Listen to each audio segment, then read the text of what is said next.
Good morning, everyone. My name is Mitchell Hora, and if I know anything about press conferences, they're not supposed to start on time anyway. So this being our first time ever doing this, I think we're hitting par for the course. So we'll give ourselves a pat on the back to that. But a couple hundred people on this, I'm just floored. It's amazing and excited to share the updates with you all here today as far as what we know about what the IRS released yesterday.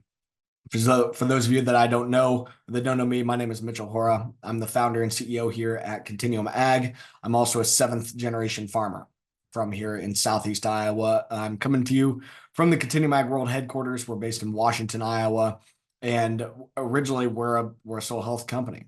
Well, today we're a software helping farmers document their farm practices, lower their carbon intensity, and get themselves in position for these pending tax credit opportunities and other sustainability efforts. There's a lot of other opportunities out there, not just these tax credit opportunities, but obviously today we're going to talk a lot about these tax credits. I just want to share what I'm learning. I'm gonna, if you've got questions, definitely put them in. Thanks, Kevin, for the feedback on getting the new link to everyone. Appreciate it and appreciate you all being patient with us here this morning. So let's dig in here. So yesterday, the IRS released the final what is being told as the final guidance for the 40B tax credit. So it's not 45Z. It's not the big opportunity that we've really been pushing. It's only 40B. We basically got no guidance on 45Z at all, but we got a lot of great indicators, some great intel as to what we believe will end up happening for the upcoming 45Z credit, which is due to start after 40B sunsets. So 40B is part of the Inflation Reduction Act as well, just like 45Z. But 40B is SAF only. SAF stands for Sustainable Aviation Fuel. Okay. And the guidance that was released yesterday, August 3rd or August 30th, it was supposed to be March 1, right? So what they released yesterday was supposed to be released on March 1. They punted and then they released some stuff yesterday. I will put in the chat what they actually released here. So this is the actual guidance from the IRS. And this is really my understanding, this is the main document. I've read through it all a couple times and want to share with you what my understanding of it is. I still have a lot to learn and would love for folks that are on this to utilize the Q&A function, utilize the chat, provide your feedback as you want and answer and get as many questions in there as we can. So yesterday's guidance, 40B only. So SAF only. And 40B is a tax credit for SAF produced in 2023 and in 2024. Now, in the US, there's only a very tiny amount of SAF that's produced in 2023 or 2024. So basically, the tax credit yesterday isn't actually going to apply to anyone. A very, very small scale. It did lay out, though, the guidance as to how you could utilize ethanol to produce jet fuel, or how you can utilize soybean-derived HEFA, what it's called. You can use HEFA for jet fuel. In order to use the ethanol pathway, it's called alcohol to jet. So there's an alcohol to jet pathway where you can take ethanol and convert it into sustainable aviation fuel. You can also take this soybean product, HEFA, and convert it into sustainable aviation fuel. And that's basically what was laid out in the guidance yesterday. They updated the GREET model, which is great. And that's what we needed, was they updated the GREET model, which is the Department of Energy's calculator. And that calculator is how they are quantifying the carbon footprint of that SAF. So the GREET model is what we've been using. It's what's tied into our topsoil tool, and it's the standard for the US for fuel carbon footprint calculations and life cycle analysis. The GREET model was first released in the mid-90s, and now we got a slight update here yesterday.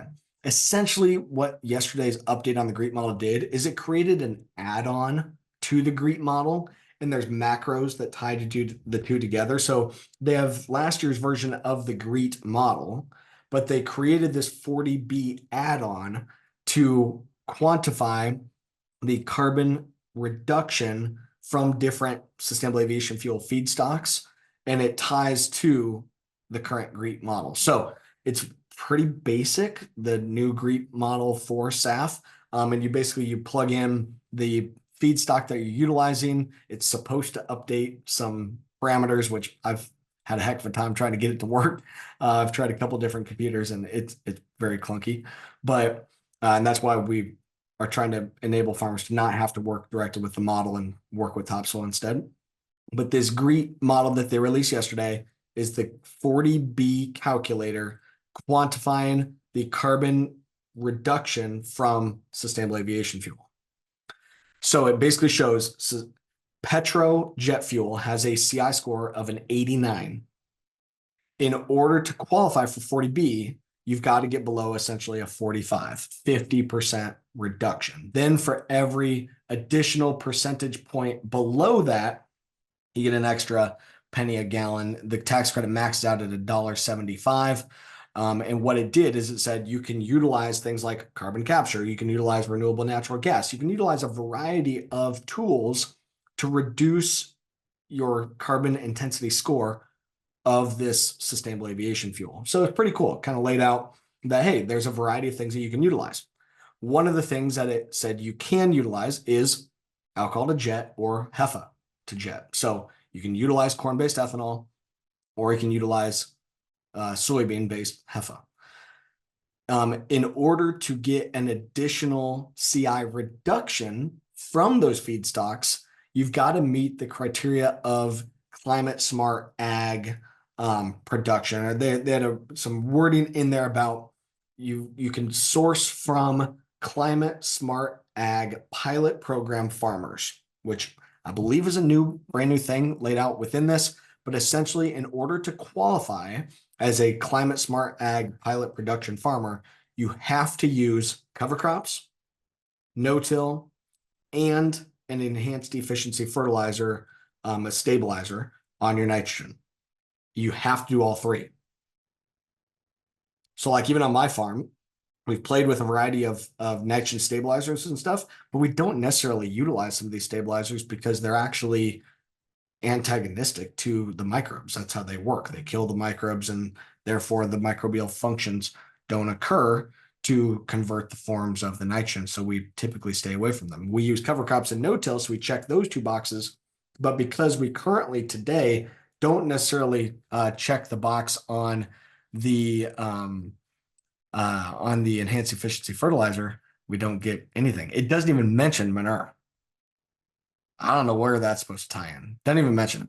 And it's only cover crop, which it says they're going to use NRCS guidance. It's pretty flexible. You can interseed. You can plant a variety of different cover crop stuff. You just got to have a plan, essentially, is what it laid out. But cover crop, fairly flexible. No-till also includes strip till, which to me isn't no-till, but in the guidance, it says you have to just keep the residue consistent across the landscape. You cannot do full width tillage. And it says doesn't matter what depth, can't do full width tillage. You've got to keep the residue on the surface. But if you disturb the area directly where the seed is going to go via a strip till, row cleaners, closing units, that's okay. Very clearly laid out. So no-till would include you strip till guys because you're only clearing a path directly where the seed is going to end up going. So that counts. So cover crop, no-till or strip till. And then the enhanced efficiency fertilizers, which basically lays out you've got to utilize a stabilizer, and it has to be utilized on at least 50% of your nitrogen fertilizer. On the soybean option, it's only cover crop and no-till. They don't factor in the enhanced efficiency fertilizer because obviously most of us aren't applying nitrogen to our soybeans. So But anyway, so in order to qualify as a Climate Smart Ag pilot program farmer, you have to do cover crop, no-till, and enhanced efficiency fertilizer. To qualify as a Climate Smart soybean farmer, you have to use no-till and cover crop. If you do qualify underneath those two, and your crop is going into sustainable aviation fuel, they can earn 10 CI point reduction or 10% reduction on your corn being utilized as climate smart corn. So they get a 10-point reduction if they source from climate smart farmers. On the soybean side, they get a 5-point reduction sourcing from climate smart soybean farmers. What's not fully clear to me is you have to be 100% sourced from climate smart corn farmers, and it's either you get the 10-point reduction or you don't, or can you source a percentage of your crop from a climate smart farmer, or climate smart farmers, of course, multiple in the supply chain. And based on the percentage of climate smart corn that you're using, you get a percentage of the 10-point reduction. That part wasn't super clear to me. It does lay out you have to document the supply chain with the scale tickets, the receipts, bill of sale, that type of stuff. You do have to document the grain going all the way through. Sustainable aviation fuel producers would have to contract directly with the climate smart farmers. And again, just utilizing some of the language in the actual rules. And I shared those in the chat. So it seems very, very clunky to me that you have to be doing those things. And it says in the rules that they're utilizing this check the box method in lieu of a life cycle analysis tool, aka the GREET model. So I interpret that as, okay, we're going to do this version for 40B where you check the boxes, but then for 45Z, hopefully they're going to utilize the GREET feedstock calculator, which is of course what we've been utilizing, and it's what was laid out in the rules. So now, one of the key takeaways of all this, though, okay, so jump into a couple of my key things because there's a bunch of questions coming in. I love it, and I want to get to as many of them as we can. So, a couple overall takeaways. Number one, hardly anyone's doing sustainable aviation fuel. The crop that you grew last year, you probably didn't qualify for all these check the box items, and you definitely didn't have a written plan, which is what's required. You definitely didn't have it all verified, which is what's required. I don't know anybody that did anyway. We sure as heck didn't. But the crop that we grew last year or that we're going to grow this year, the timing of 40B, like it's not really going to do anything. Nobody's really going to make any tax credits. If you are producing sustainable aviation fuel, if you are doing this, I would love to have a conversation and see if there's a way to work with you and see if there is some way that we can connect in farmers who do happen to check all three of these boxes. And some of you farmers, if you believe that you do check the boxes, cover crop, no-till, and an enhanced efficiency fertilizer, would love to have the conversation with you and see if there's going to be an opportunity. I don't think that there's going to be one to monetize in the short term, but if you think you qualify, make sure that you talk to your Continuum Ag rep and make sure that we get you documented on a list. So then the other takeaways. Very high chance that they switch away from this check the box program to use the actual GREET score, which is, of course, what we want. So instead of the climate smart farmers just being a 10-point reduction for checking the boxes, it'd be based on your actual points, right? So the delta between the county default of around a CI score of a 29 in the feedstock calculator to the farmer actual, that's what we hope that they do. However, we don't know exactly yet.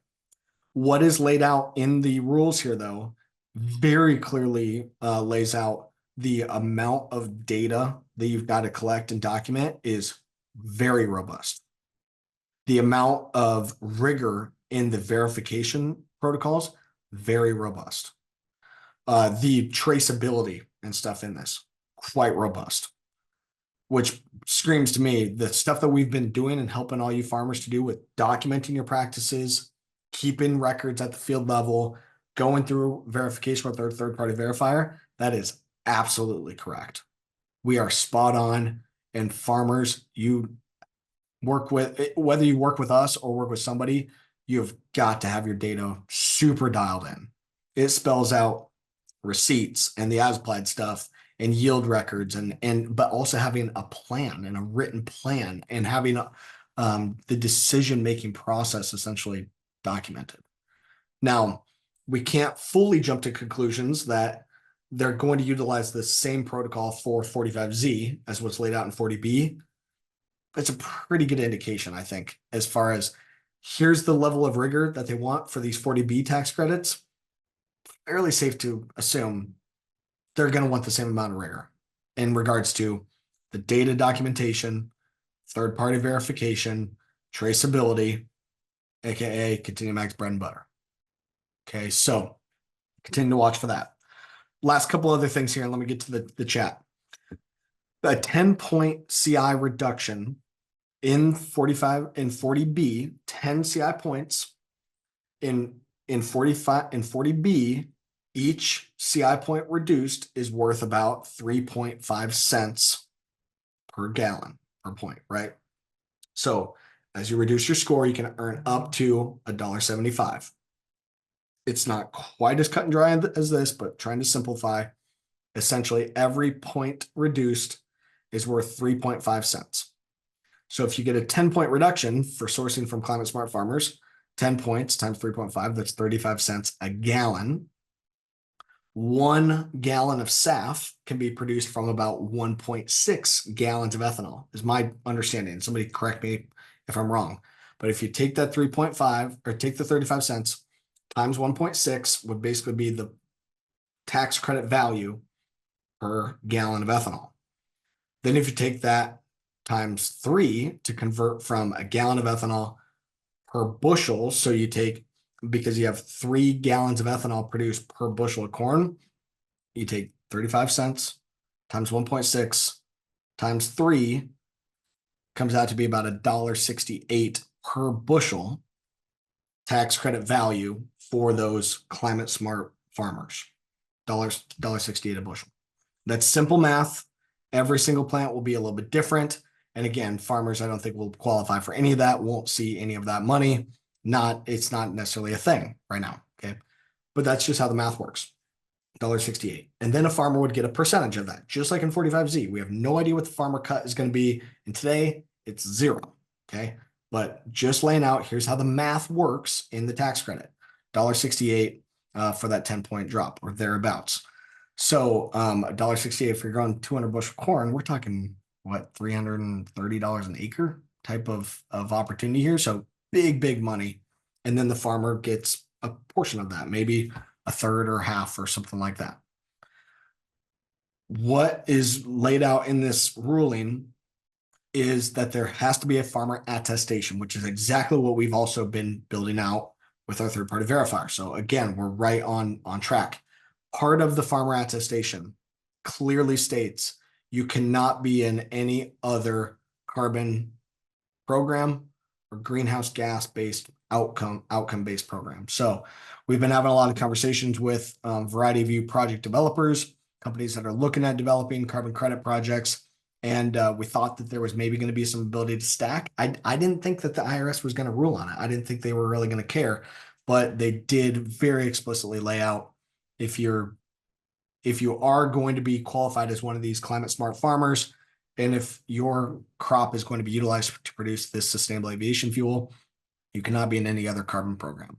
So again, doesn't apply to anybody for the SAF thing. But again, a good indicator is likely what they're going to do for 45Z. So unfortunate for so many companies that have been trying to develop carbon credit initiatives, offsets or insets, any outcome-based program. Basically, IRS is coming in saying, no, we're just going to do it ourselves. And all these programs that have been trying to be built out in the voluntary markets or inset markets, they're saying, no, we're gonna do it ourselves. So again, could change, maybe will. That's something to be definitely pushing back on for folks that are in that space or want to be able to stack. But it does lay out not gonna be able to stack. So Bill, I'm seeing your hand up. If you maybe respond back if you do want to, if you do have something to say, or respond back in the chat if you will. But I think I've mostly got it all. So it's not the feedstock calculator was not updated. It's check the box instead, which hardly anybody's going to qualify, but it doesn't really matter since there's not really any SAF being produced anyway. No big deal. It lays out very clearly what qualifies for those practices and how to verify and all that, which is great for all of us on the farm, that now we have a good understanding of how to document and how to prepare ourselves for this growing season. Okay, so talk to your Continuum Ag rep. We have got to keep ramping up the data that we're collecting and the level of rigor that we're going after here. Okay. The value has been set, basically $1.68 for these practices on corn. I haven't ran the math on the beans, but doesn't necessarily matter for today. I don't know if any HEFA that's going to sustainable aviation fuel. Again, if you are doing that, I would love to have a conversation. Just we've been focused on the low carbon grain or low carbon ethanol instead. One thing that I've got to mention, for the last multiple months, we've been thinking that the indirect land use change was going to go up. In the current GREET model, indirect land use change is 7.4 CI points for corn-based ethanol, 7.4. The CORSIA model is a 25, which is the current standard for sustainable aviation fuel. It's my understanding that the California model is like 17 or 18 points. Same as like Canada is like 18 points. So instead of being a 7-point increase across the board, most of these other models are higher. And we thought that they were going to update the GREET model to also be more of a deterrent than 7 points. But they did the opposite. It actually went down a little bit, which just blows my mind. It's amazing. Massive, massive win for American farmers, and in our ability to show that that our crop can be a sustainable option to produce these fuels with. So huge win on indirect land use change. Again, always subject to change. Definitely could be updated, but my understanding of it, big win for indirect land use change. Okay win for the climate smart farming practices, which is what they're calling it. We call it regenerative practices or soil health practices. And very clearly laying out the amount of data that we got to collect is big time. So gear up, document the crap out of everything you're doing, and hopefully we get 45Z rules sooner rather than later. So, all right, sorry for a bunch of rants. Hopefully that made sense. There's a gazillion questions, and I will continue to hang out and we will get these answered. So Jordan, does strip till count as no-till? Yes, went through that earlier. Great stuff. Basically that you can disturb right where the seed is going to go is what it lays out, but it does specifically say strip till. Would natural stabilizers like humics qualify? They're considered a stabilizer under NRCS 590 nutrient management guidelines. Thanks, Josh. So if that humic product is on the list of approved products, whatever, from the university, it should qualify. So they laid out two different lists, and I put the language in the chat, but there's stabilizer products in the land grant university lists, and then they note another organization, a nonprofit type verifying organization that has a list of approved products as well. Check to make sure that your product is on there and is approved. They also do note, I don't think it was an NRCS 590, but they did note another similar program, and that the guidance that's laid out in that similar program would qualify. So it's a maybe, but we need to look into that a little bit more. But really good question. Myron, are humics and fulvics going to qualify as stabilizers? Same thing there, Myron. So I think it's got to be, we need to look into that a little bit more. ATS, ammonium thiosol, yes. ATS is specifically laid out that ammonium thiosol does qualify. So huge win on that. Dad and I were already talking about that here this morning. So seems like some biostimulants might qualify as a stabilizer. Hard to tell. Again, we're going to have to look at the university list or this organization list to figure out what products are going to qualify. It did lay out a little bit of pathways, I think, to get kind of creative with what products are going to qualify there. But again, we'll have to follow up. Any other EEF requirements other than nitrogen for phosphorus, for example, from this anonymous attendee? It specifically lays out the nitrogen piece. It also, though, says you at least have to have a plan and document your practices for P and K. So it specifically lays out NPK. You definitely have to at least have a plan, have to have documentation, got to be like tying all that stuff together. But it more specifically says the nitrogen stabilizers on your nitrogen application. I don't believe it's going to mandate that you stabilize phosphorus, but you're at least going to have a written plan and justify the amount of phosphorus that you are putting on. So we can, again, that's what we've been doing. We can help do that. So Jaden, how does tillage work with air seeding farmers whose only tillage is their hoe shank air seeder? Should be totally fine. So what's laid out is that you just can't do full width tillage and incorporate the residue. You've got to leave the residue out there on the soil surface, or you can remove it from directly the furrow. So should be good. Same thing as us that we're seeding our cover crop with just an old turbo till, vertical till machine. Should be good the way that I read it, but we'll look into that more with our verifier. Corey, can you give an example of approved fertilizer usage for a dumb farmer just using the N stabilizer? Yep. So N stabilizer. So it lays out like what is it? NBPT, ammonium thiosol. It lists a couple of them in the document. It's in the chat. It spells out examples, but it also says look on your university list for products that are approved in your geography, and that'll give you what you need. What about a pivot bio, Bill? It doesn't mention anything about that because this would be nitrogen stabilizers, and it has to be on at least 50% of your nitrogen.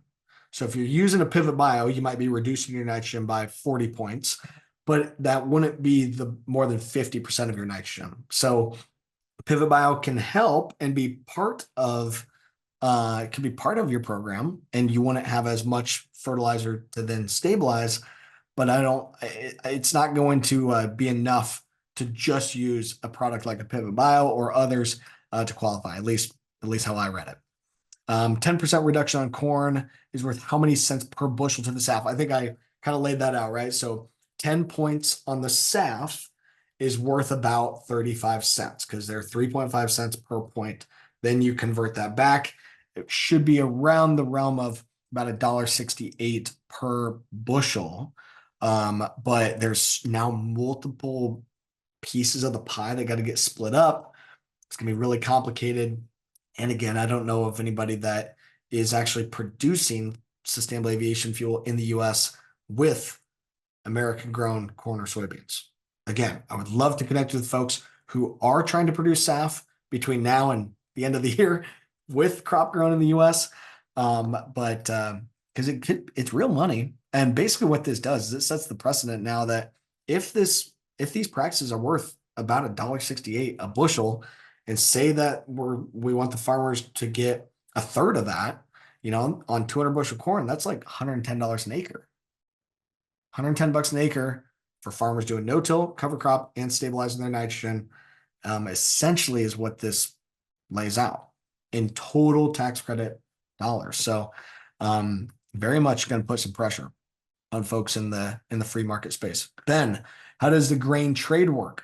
Will every grain buyer participate regardless of where the SAF is produced? Great question, Ben. So what's laid out, the trade and the documentation piece to me is really clunky. The wording that they have in there, it's on a mass balance approach where if I'm producing 5 loads of CSA, what they call it, like CSA certified crop, right? So if my corn is CSA certified, I'm being certified at the field level, at the farmer level. And what I'm doing is I'm getting verified that I produced climate smart grain. And I'm part of the CSA pilot program certified farmers. That's the type of language that's laid out. So if I'm going to get verified, I'm verifying that I'm the climate smart farmer on these certain fields. I've done all 3 of the practices, and here's how many bushels I produced. And I get a certificate for those bushels. Exactly what we're talking about that we're doing with our third-party verifier, but not just on did you check the box on the practices, but did you get verified based on the actual score, which is what we believe is going to happen for 45Z. So if I'm a Climate Smart approved farmer, I get the certificates from the third-party verifier.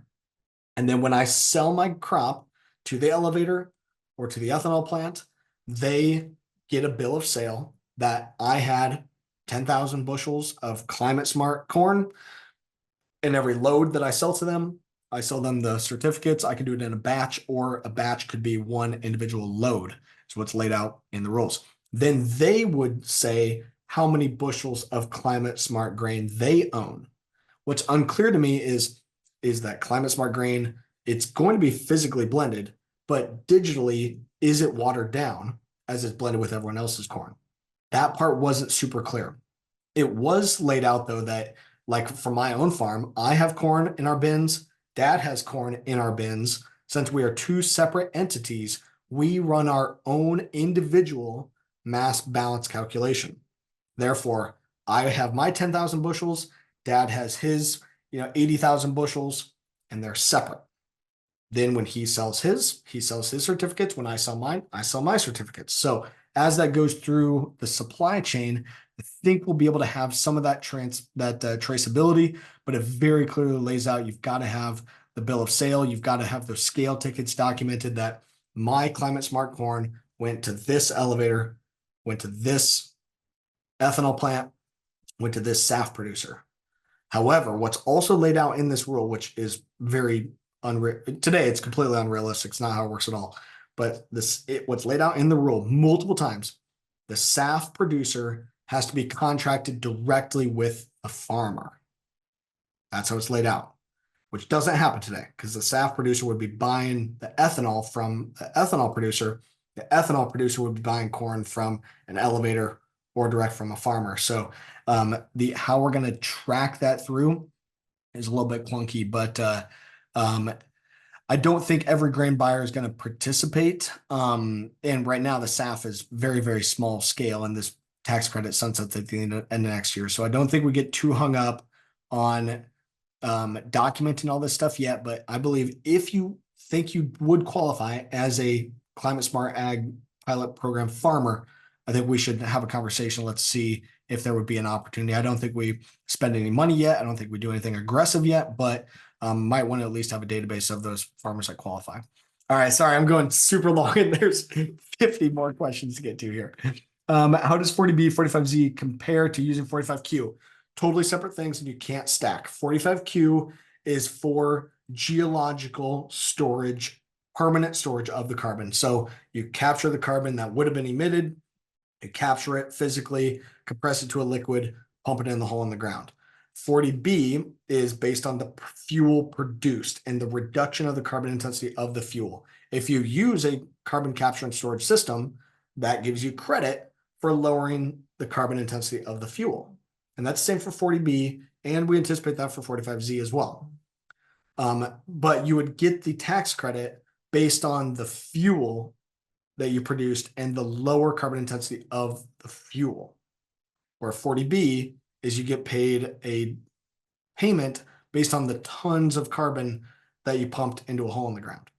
So completely separate, can't stack, but nonetheless, folks that are producing fuels likely are going to want to elect for 40B or 45Z because they can utilize that carbon capture and storage plus the on-farm reduction, plus what was laid out yesterday using renewable natural gas or a variety of different things that was laid out that you can utilize to lower your score. So will mass balancing work for an ethanol producer when buying grain? Robert, thanks for the question. Yeah, it's spelled out. It'll all be based on mass balance. It'll be, here's how many bushels I got added in. I don't have to keep those low carbon bushels separate, but I just have to know how many low carbon bushels are in the bin. And it's a mass balance to all the other bushels that are in there. That's my understanding. I'm not an expert in that. I've got a lot more to learn, but it very clearly does lay out. It's got to be on a mass balance approach and a mass balance approach on the farmer level as well. So I think it would end up being, you have to do the practices on 100% of the field. That's laid out. It says multiple times. But if I qualify as Climate Smart on 4 out of my 6 fields that I produce, I think the grain would all go to the same grain site, but a portion of those bushels would be climate smart. They'd be blended with the other ones, but I would have the certificates for those bushels that did qualify and were third-party verified as climate smart, but it's got to be verified, got to have the data. So very, very detailed. And again, that's where we want to help. It's going to take a lot of data. Andy, we have definitely done all three on our 2023 crop and plan to go again for 2024 and beyond. Andy, that is awesome. Send me an email if you would. Would love to chat on it. And I think we got to just keep a database of farmers that qualify as climate smart ag pilot project certified farmers. There might be an opportunity there, but I wouldn't don't go spend the money right now. That's for sure. I don't think there will be any money for anybody this year, at least the way that I read it. But if you think you qualify under those practices, I think we should at least start really documenting the practices and see what a verification protocol would look like. Thanks for questions. Keep pouring in. All right. Is there limitations on how cover crops are applied? Climate Smart Ag program does not allow for aerial spreading. Hard to drill in after corn here in North Dakota. It doesn't say how to apply. It just says you can do it in the fallow period. You can companion crop. You can interseed. It basically gives quite a bit of flexibility. It does point to some of the NRCS guidelines for termination and for seeding rates and stuff like that. So it is laid out in there, but I don't know exactly on application method.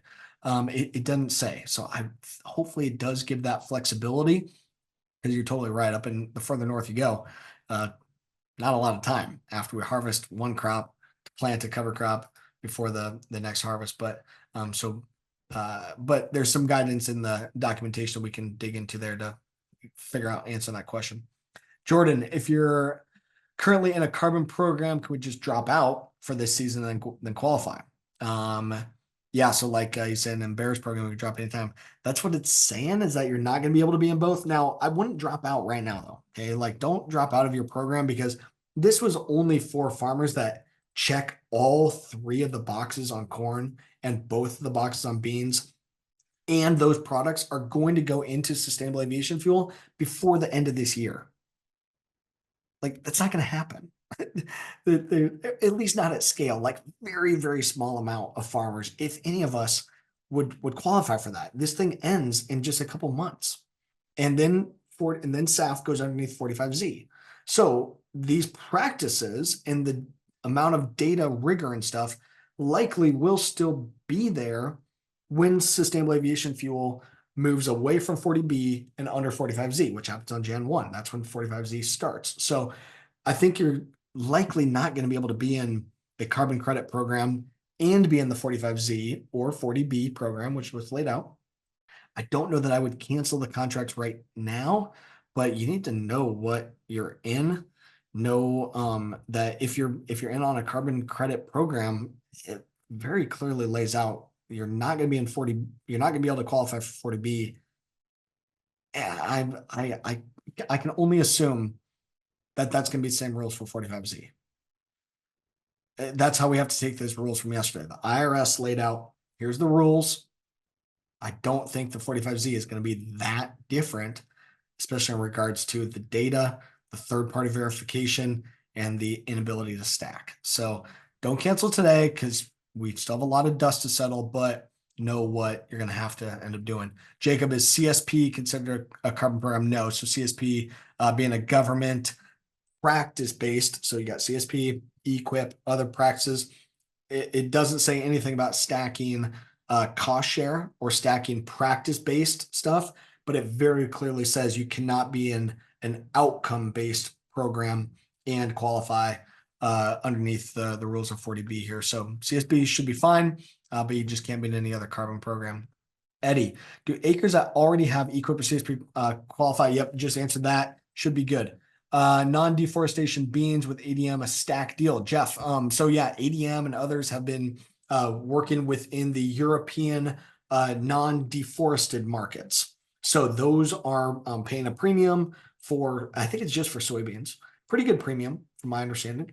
Pretty good premium for soybeans that were produced in non-deforested areas, but because that is not directly tied to a carbon outcome, it should be fine. What's laid out is you can't be in any other greenhouse gas outcome-based program, but because the ADM deforestation thing is not about the carbon footprint, it's about deforestation, should be fine. Andy, does PFI cover crop payment qualify as a carbon credit payment? That's it's in the gray area. My understanding of the contract was yes, that it does, but would love for somebody from PFI to help clarify. What I saw in the contract is if you are in the PFI cover crop program, you can't be in any other outcome-based program, just like now the rules here are saying you can't be in any other outcome-based program. Those two, to me, that directly speaks to you can't, it's one or the other. So, but would love to go through and make sure that that's cleared up. If they're making a carbon claim, an inset or an out inset or a offset based claim, can't be in both. Paul, but not all corn or soybeans are going to end up in the low carbon fuel market. Paul, that's exactly right. So, and Paul is clear up north. The corn and soybeans, very, very little. My understanding that there's only the LanzaJet operation going on down in Georgia that's even producing SAF with ethanol. And they're a small scale, like 10 or 20 million gallons a year, small plant. There's a couple others that are being developed. Gevo's got theirs and others I'm sure are gonna continue to come. But yeah, very, very small percentage of crop would even qualify for this. That's what I'm saying. 40B yesterday, like nobody, I don't know that anybody's even gonna make any money. I don't know if anyone would really qualify. If so, very, very small scale, very small scale.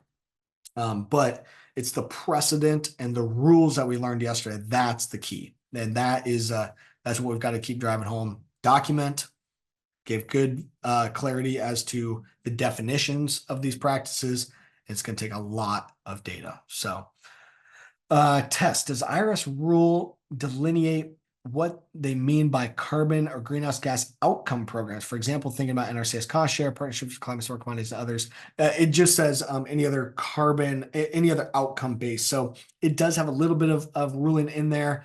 If you're in a cost share program, pay for practice should be fine. But any program that's creating a carbon outcome claim, no go. Haley, can you stack GREET with voluntary nutrient or sediment reduction practice projects? Is stacking just for carbon? It says only for carbon because this is looking at the carbon intensity outcome. Can't stack with any other carbon outcomes, but doesn't say anything about other stuff. And actually, it lays out that they want to encourage these practices because of the variety of outcomes. And it mentions soil health outcomes, water quality outcomes. So it should be fine to stack with stuff like that, just not carbon. Travis, any idea on the CI point reduction if manure or digestate fertilizer used instead of synthetic? It doesn't even mention it. Literally doesn't in the entire language. I don't see manure mentioned one time. Compost, none of that. Major gray area. It only speaks to your nitrogen that you're applying has to be with a stabilizer. It doesn't mention any product though. It doesn't mention urea or anhydrous or 32% UAN, just like it doesn't mention hog manure or chicken litter. So I think if you're stabilizing those products or utilizing these approved stabilizers, maybe it'll still count, but it doesn't give any reduction for manure versus synthetic. Doesn't give any reduction for the amount of product that you're applying. It's just you got to stabilize at least 50% of the nitrogen that you're applying. Okay. Can you clarify that the $1.68 is per gallon or per bushel? Lots of info and I couldn't keep track. So that'd be the per bushel. It's 35 cents per gallon for the climate smart ag piece. So the 40B credit is a max of $1.75 a gallon. The initial minimum qualification would be for $1.25 if your SAF has a CI score of essentially 45 or less. If your CI score on the SAF is 45 or less, $1.25. Part of reducing that score can be a 10-point reduction if you qualify under the Climate Smart Ag pilot program certified farmer thing. That's laid out, very complicated. But that 10-point reduction, running the math backwards, it's 10 points is worth 35 cents a gallon of the SAF and approximately $1.68 on the bushel. But again, that's the total tax credit dollars.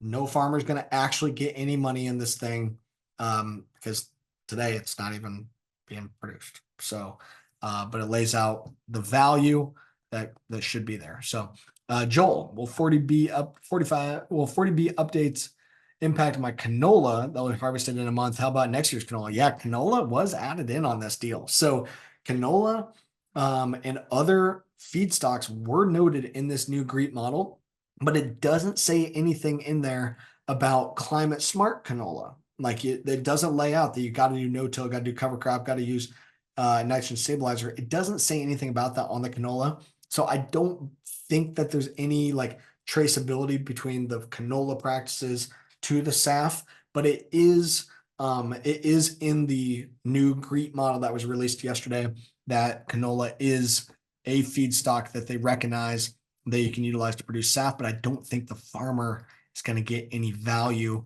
except that the value of the canola itself, of course, likely is going to be more because now there's more demand, right? So it's not going to be a pay for the CI of the canola, but more demand for the canola, sure. But it's my understanding that in the new feedstock calculator that Department of Energy will release at some point, they are supposed to be adding canola, so likely going to change the value of that in the future. All right, still a ton of questions. We're probably going to have to cut it short. I think Diana, can you confirm that we've got all of the questions documented? And I'll have to keep getting to them, but we could be here all day. But confirm that we've got them all documented. I'm pretty sure Zoom saves them all, but okay. Elaborate to give a brief overview of what land use change actually is. So it's basically, my understanding is that if not for the biofuel industry, this field of corn could be prairie or trees or other purposes other than corn, but it's in corn because there's a biofuel market. That's what it means. So some of those other uses of that land could have a lower carbon footprint, and they dock that as part of indirect land use change. To me, it's a little weird, but that's the deal. The math again, Andy, it was that every point in 40B is worth about 3.5 cents. So 3.5 cents per CI point per gallon of SAF produced is the tax credit value. And then as you walk that back, it's about 1.6 gallons of ethanol to produce 1 gallon of SAF, and about 3 bushels of corn to produce 1 gallon of ethanol. So as we walk the math back, we'll have to look into it some more. We can make some graphs and stuff on it as well. So, all right, let's do like 4 or 5 more. The intent was to do a short webinar here, but really appreciate so many people. There was over 400 people on this thing today. So amazing. And Diana's got everything documented. So we'll get to your question later. If you're in a carbon credit program, but only sell past carbon, not future carbon, can you take advantage of it then? So he sold his carbon credits for the past, but not necessarily sold his credits for the 2024 crop. You should be good. This is tied to the 2024 crop. As long as there's not stipulations in the contract that you're already signed, should be good. So yeah, if you sold carbon credits in the past, that should be fine. You just can't sell the same carbon now. When does 40B sunset and 45Z go online? Jan 1. So 40B SAF sunsets on December 31 of this year, and then 45Z takes over. 45Z is SAF, ethanol, biodiesel, renewable diesel. It's transportation biofuels. 40B was only SAF. So this sunsets at the end of this year. 45Z takes over. Good question. Where does the 3.5 cents per gal per CI point come from? IRS language in general, the applicable supplementary amount increased the $1.20. Yeah. So essentially you've got the total value going from a CI or a CI reduction of 50% all the way to 0. That full reduction total value would end up being $1.75 for a total percentage reduction going from petro jet fuel all the way down to having carbon neutral footprint. That's where the total $1.75 comes in. Just simplifying the math that it ends up being when you stack the $1.25 plus the 50-cent total value, that's where the 3.5 cents comes in. It's just math that I've seen from other people simplifying it and running it. I answered the indirect land use change. Hopefully that made sense. Besides tax credit, the current price for carbon trading market in the US, no idea. Not our space. Don't know what the value of a carbon credit would be. Link is that Jaden, I'm not sure what list you're talking. List of can send the list. Yeah, we'll have to figure out the list of the products that the universities have. I think there's a couple questions on that. So we'll have to do some looking into that from our side. What actual stabilizer products and stuff are qualified? No mention of manure at all. Nope, Andy, no mention of manure. Where do you find the list of qualifying products? We'll do some looking and follow back up, Seth.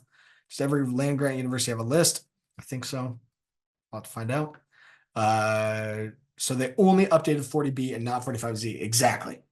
So they only did 40B, not 45Z. And hopefully we get some guidance on 45Z sooner rather than later.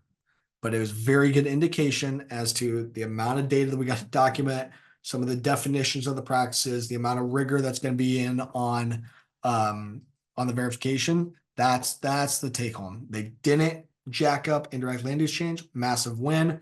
They gave us some indications as to how to document, how to verify and stuff. Huge. Published ATS ratio or amount now, Joe. I didn't see any details on the ATS. Craig stated that manure was specifically excluded from this guidance. He believed that will be the case for 45Z. So Craig, it wasn't excluded. It just wasn't mentioned at all. They just weren't clear on like the source of nitrogen wasn't clear. It was just focused on the stabilizer. So you might still be able to utilize manure as your nitrogen application, but you would want to utilize some type of a stabilizer on that manure to qualify. I don't think it'll be the case for 45Z. I'm still bullish that they're going to follow through updating the GREET model, which Vilsack has already mentioned a couple times in the last week. So they're going to update the GREET model, likely that feedstock calculator, and let us be creative, not just check the box on only these 3 practices, but let farmers actually tell their story and decarbonize. So, all right, I cranked out a whole bunch. I need to stop, and we got to let you guys carry on with your day here too. But we'll get the rest of them answered. We do a chit chat every single Tuesday at 7:45. Maybe next week we'll try to extend it and crank through more of these. So we've got them documented on camera. Really appreciate you guys taking the time. Sorry again for the confusion on the links and stuff. We'll be sure for any of these going forward that we go straight to this webinar format from the beginning. Amazing last, less than 24 hours now that we've got this guidance. Lot to learn, but document. You got to have data, got to be verified. We want to help you to do it. We got a lot to keep learning here too, but overall, big win. So good luck, everyone. Keep in touch, and more to come. Be sure to, we will talk about this a bunch more at our Topsoil Summit as well. Diana put some of that info in the chat, and more webinars all the time. Thanks, everyone.